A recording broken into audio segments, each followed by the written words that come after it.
The Night the Ghost Got In by James Thurber. The ghost that got into our house on the night of November 17th, 1915, raised such a hullabaloo of misunderstandings that I'm sorry I didn't just let it keep on walking and go to bed. Its advent caused my mother to throw a shoe through a window of the house next door and ended up with my grandfather shooting a patrolman. I am sorry, therefore, as I have said, that I ever paid any attention to the footsteps. They began about a quarter past 1 o'clock in the morning, a rhythmic, quick cadence walking around the dining room table. My mother was asleep in one room upstairs, my brother Herman in another. Grandfather was in the attic in the old walnut bed, which, as you will remember, once fell on my father. I had just stepped out of the bathtub and was busily rubbing myself with a towel when I heard the steps. They were the steps of a man walking rapidly around the dining room table downstairs. The light from the bathroom shone down the black steps, which dropped directly into the dining room. I could see the faint shine of plates on the plate rail. I couldn't see the table. The steps kept going around and around and around the table at regular intervals. A board creaked when it was trod upon.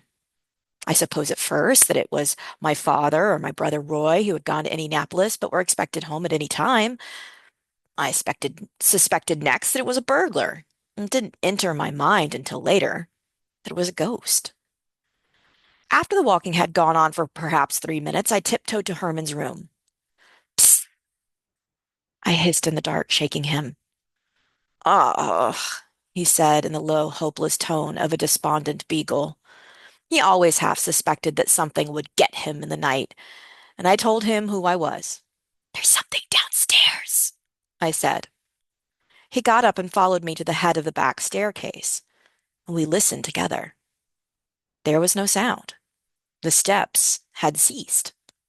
Herman looked at me in some alarm. I had only the bath towel around my waist, and he wanted to go back to bed, but I gripped his arm. There's something down there, I said. Instantly, the steps began again.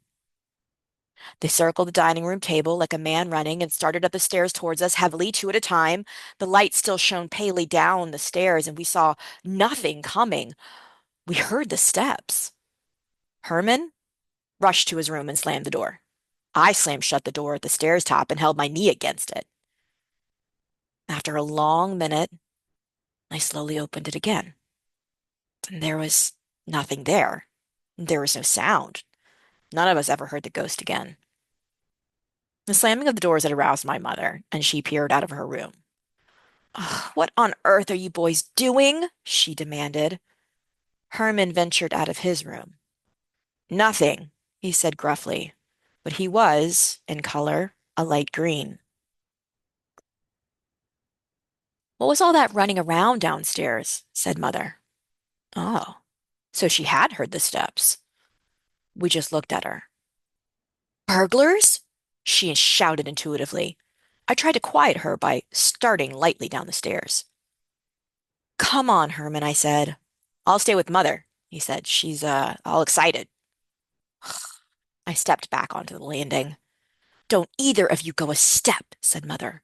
We'll call the police. Since the phone was downstairs, I didn't see how we were going to call the police, nor did I want the police, but Mother made one of her quick, incomparable decisions. She flung up a window of her bedroom, which faced the bedroom windows of the house of the neighbor, picked up a shoe, and whammed it through a pane of glass across the narrow space that separated the two houses. Glass tinkled into the bedroom occupied by a retired engraver named Bodwell and his wife. Bodwell had been for some years in rather a bad way and was subject to mild attacks.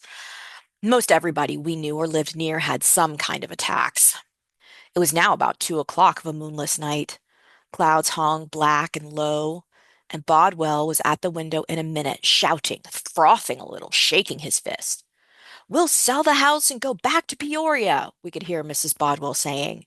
It was some time before Mother got through to Bodwell. Burglars, she shouted. Burglars in our house. Herman and I hadn't dared to tell her that it was not burglars, but ghosts, for she was even more afraid of ghosts than burglars. Bodwell at first thought that she meant that there were burglars in his house, but finally he quieted down and called the police for us over an extension phone by his bed. After he had disappeared from the window, Mother suddenly made as if to throw another shoe, not because there was a further need of it, but, as she later explained, because the thrill of heaving a shoe through the window glass had enormously taken her fancy. I prevented her. The police were on hand in a commendably short time. A Ford sedan full of them, two on motorcycles, and a patrol wagon with about eight in it, and a few reporters. They began banging at our front door. Flashlights shot streaks of gleam up and down the walls, across the yard, down the walk between our house and Bodwell's. "Open up!" cried a hoarse voice. "We're men from headquarters." I wanted to go down and let them in, since there they were, but Mother wouldn't hear of it. "You haven't a stitch on," she pointed out. "You'll catch your death." I wound the towel around me again. Finally, the cops put their shoulders to our big, heavy front door with its thick, beveled glass and broke it in. I could hear a rending of wood and a splash of glass on the floor hall. Their lights played all over the living room and crisscrossed nervously in the dining room, stabbed in the hallways, and shot up from the front stairs and finally up the back. They caught me standing in my towel at the top. A heavy policeman bounded up the steps. "Who are you?" he demanded. "I live here," I said. "Well, what's the matter? You hot?" he asked. It was, as a matter of fact, cold. I went to my room and pulled on some trousers. On my way out, a cop stuck a gun in my ribs. "What are you doing here?" he demanded. "I live here," I said. The officer in charge reported to Mother. "No sign of nobody, lady," he said. "Must have got away." "What'd he look like?" "There were two or three of them," Mother said, "whooping and carrying on and slamming doors." "Funny," said the cop. "All your windows and doors was locked on the inside. Tight as a tick." Downstairs, we could hear the tromping of the other police. Police were all over the place. Doors were yanked open, drawers were yanked open, windows were shot up and pulled down, furniture fell with dull thumps. A half a dozen policemen emerged out of the darkness of the front hallway upstairs. They began to ransack the floor, pulled beds away from walls, tore clothes off of hooks in closets, pulled suitcases and boxes off of shelves. One of them found an old zither that Roy had won in a pool tournament. "Looky here, Joe," he said, strumming it with a big paw. The cop named Joe took it and turned it over. "What is it?" he asked me. "It's an old zither our guinea pig used to sleep on," I said. It was true that a pet guinea pig we once had would never sleep anywhere except on the zither, but I should have never said so. Joe and the other cop looked at me a long time. They put the zither back on the shelf. "No sign of nothing," said the cop who first spoke to my mother. "This guy," he explained to the others, jerking a thumb at me, "was naked. The lady seems historical." They all nodded but said nothing, just looked at me. In the small silence, we heard a creaking in the attic. Grandfather was turning over in the bed. "What's that?" snapped Joe. 5 or 6 cops sprang for the attic door before I could intervene or explain. I realized that it would only be bad if they burst in on Grandfather unannounced, or even announced. He was going through a phase in which he believed that General Meade's men, under steady hammering by Stonewall Jackson, were beginning to retreat and even desert. When I got to the attic, things were pretty confused. Grandfather had evidently jumped to the conclusion that the police were deserters from Meade's army trying to hide away in his attic. He bounded out of bed wearing a long flannel nightgown over a woolen underwear, a nightcap, and a leather jacket around his chest. The cops must have realized at once that he was an indigent, white-haired old man that belonged in the house, but they had no chance to say so. "Back, you cowardly gut dogs!" roared Grandfather. "Back to the lines, you lily-livered cattle!" And with that, he fetched the officer who found the zither a flat-handled smack alongside his head that sent him sprawling.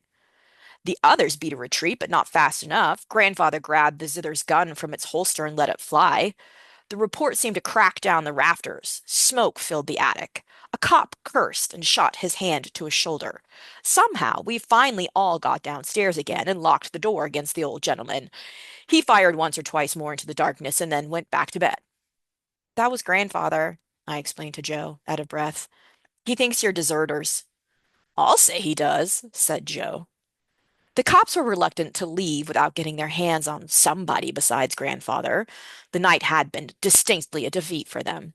Furthermore, they obviously didn't like the layout. Something looked, and I can see their viewpoint, phony. They began to poke into things again. A reporter, a thin-faced, wispy man, came up to me. I had put on one of Mother's blouses, not being able to find anything else at the moment, and the reporter looked at me with mingled suspicion and interest. Just what the hell is the real lowdown here, bud? He asked me, and I decided to be frank with him. We had ghosts, I said. He gazed at me a long time, as if I were a slot machine into which he had, without results, dropped a nickel. Then he walked away. The cops followed him, the one grandfather shot holding his now bandaged arm, cursing and blaspheming. I'm gonna go get my gun. Bring it back for that old bird, said the zither cop. Yeah, said Joe, you, and who else? And I told him I would bring it to the station house the next day. What was the matter with that one policeman? Mother asked after they had gone. Grandfather shot him? I said. Oh, what for? She demanded. I told her he was a deserter. Of all things, said Mother. He was such a nice-looking young man. Grandfather was fresh as a daisy and full of jokes at breakfast the next morning. We thought at first we had forgotten all about what had happened, but he hadn't. Over his third cup of coffee, he glared at Herman and me. What was the idea of all them cops terry-hooting around the house last night? He demanded. And, to be fair, he had us there.